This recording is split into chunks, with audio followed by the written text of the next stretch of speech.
Here's your wrestling news for December 22nd, 2021. And your headlines for today include Vince McMahon adamantly against no-cut clauses in new WWE contracts, how WWE Backstage reacted. WWE may return to the Thunderdome with possible shutdowns. What happened after WWE Raw with Becky Lynch? WWE has significant plans for AJ Styles and OMOS in 2022, real reason for sending AJ Styles to WWE NXT. Former WWE superstar reportedly planning a full-time comeback. Tony Khan responds to WWE's reported interest in MJF. Rikishi says Umaga in the WWE Hall of Fame is long overdue, and more. We are kicking off with WWE, who re-signed Kevin Owens to a lucrative new contract last week, but one that doesn't include a no-cut clause. Typically, these clauses were incentives for the very top names to sign new deals with WWE, but as we've seen this year, Bray Wyatt and Braun Strowman didn't have the no-cut clause as part of their contracts. According to Fightful Select, this clause isn't being offered to anyone anymore. As they report, we are told that the subject of no-cut clauses was broached and that several people of influence within the company were open to that, but eventually talent was told it isn't negotiable or something WWE was willing to utilize in their deals at this point. It was noted that Vince McMahon himself has been adamantly against the idea of no-cut clauses, as he didn't want a situation where they cannot release a talent. During a segment on this week's Raw, McMahon said he loves firing talent, a line that was universally panned as tasteless given how many superstars have lost their jobs since April of 2020. The idea of McMahon being power mad who loves firing people was a huge part of the Attitude Era, but with fans now knowing more and more about the lives of the wrestlers employed for WWE, hearing someone got fired doesn't get the same reaction anymore. Whatever the future holds, McMahon, Nick Khan, and the rest of WWE are showing no signs of slowing down their cuts of talent, and from now on, nobody will be safe from the dreaded budget cuts. In March of 2020, WWE was forced into hosting TV tapings without any live fans in attendance due to the ongoing global situation. At first, shows took place in the Performance Center before the debut of the Thunderdome at SummerSlam last year, which saw a virtual fan environment, first at the Amway Center and later at Tropicana Field. It wouldn't be until July this year that fans could return, but WWE may soon be forced to go back to the Thunderdome. According to Dave Meltzer on Wrestling Observer Radio, there's a chance that WWE might have to go back to using the Thunderdome again in Florida if the state issues any mandates again.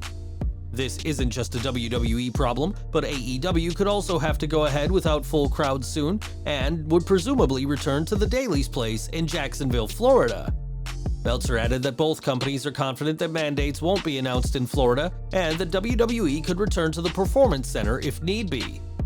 The problem there is that it would mean zero fans again, and no fans, even against a couple of hundred fans in Daily's Place for AEW, would be bad news for Vince McMahon.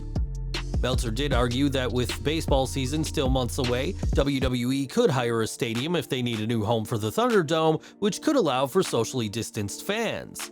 Both WWE and AEW struggled without full crowds, and though neither wants to go without fans again, the decision won't be up to them. WWE obviously doesn't want to go back to the Thunderdome and are confident that mandates won't be enacted in Florida, but they're wisely preparing for a worst-case situation. That's according to a source within WWE who told Ringside News that there are a lot of contingency plans that are being discussed. The source went on to say that WWE is prepared for all scenarios playing out, even those which mean fans will only be present at TV events in a virtual sense. For now, WWE will keep touring, and will do so until they're told they're not allowed to, a fear that the company is hoping never comes true. Raw news now is this week's show saw neither Becky Lynch nor Liv Morgan wrestle during the show, but both the Raw Women's Champion and her challenger both saw action after the cameras stopped rolling. In a post-show dark main event, Lynch faced Morgan and Bianca Belair in a triple threat title match, one which saw the man get the win and retain her title. Though Lynch won, it was the faces who had the last laugh, as both Morgan and Belair hit their finishers on the Raw Women's Champion to send the crowd home happy. On TV, Lynch and Morgan have been building their feud, which will see a singles title match at Day 1, and with Belair finishing up with Doudrop during this week's show, expect the EST of WWE to return to the title picture soon after this week's huge triple threat encounter. Next week, AJ Styles will face OMOS in a grudge match between the two former Raw Tag Team Champions. This match came about after the duo split this week, following weeks of reports that WWE was preparing to break up the team after a year together. Though it was expected that the pair would be splitting, many fans were surprised it happened so soon, and that's probably because their breakup was moved forward. According to WrestleVotes, the OMOS and Styles split wasn't meant to happen until much later on, but that WWE sped up their program because they both have significant plans in early 2022. WWE reportedly wants any feud between them to be over and done with before the Royal Rumble, meaning their feud will be a very short program that'll play out on TV. It's not clear what the significant plans for Styles and OMOS are, but with WWE wanting their feud to be over before the Rumble, it's entirely possible that the company has plans for either Styles or OMOS to emerge victorious in the Men's Rumble match at the end of next month. Speaking of Styles, the Phenomenal One was on last night's NXT 2.0 in what was marked as his first appearance on the brand. During the show, Styles confronted Grayson Waller, and there's a very special reason for why the former world champion made his presence on the paint-splattered brand.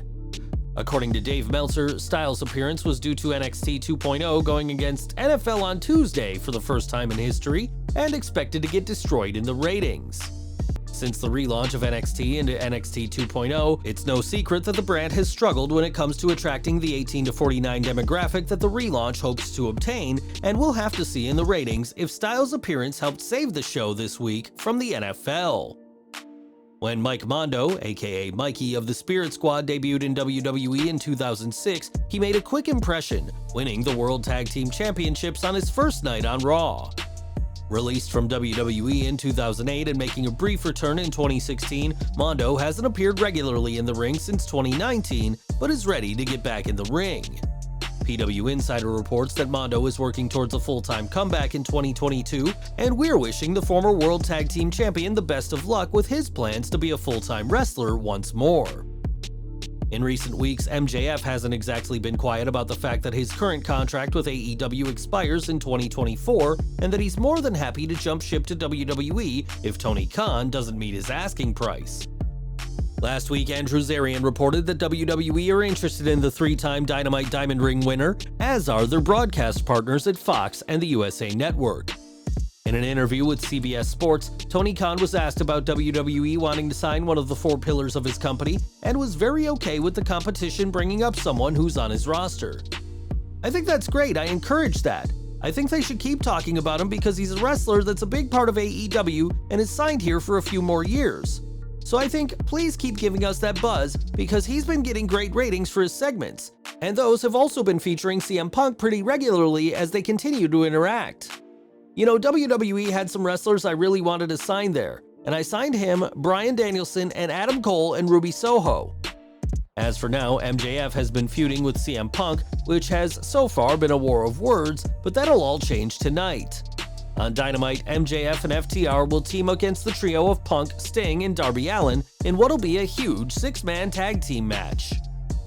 MJF's contract with AEW runs through the next couple of years, but he appears to be looking forward to what could be a bidding war for his services, recently tweeting that his contract will be the bidding war of 2024. The Salt of the Earth has also said that he's a businessman and will listen to whatever offers come his way, and we'll just have to keep waiting until 2024 to see where exactly MJF ends up after his current contract expires. And we're ending today with Umaga, a character who made his debut on WWE TV in 2006 and came from the Anoa'i wrestling family. A two-time Intercontinental Champion, Umaga tore through the competition until his release in June 2009, mere months before his untimely death in December that same year. Now, Umaga's brother, former WWE superstar Rikishi, is making the case for Umaga to be inducted into the WWE Hall of Fame, as he tweeted the induction is long overdue and used the hashtag Umaga for HOF 2022. At this time, no names have been announced for the 2022 class of the Hall of Fame, but it could be the Samoan Bulldozer who joins Rikishi as a Hall of Famer if the super heavyweight gets his wish. Well guys, that's our news for today. Please share your comments below. Also hit the like button, subscribe to our channel, and hit the bell icon to receive all notifications. And as always, thanks for watching.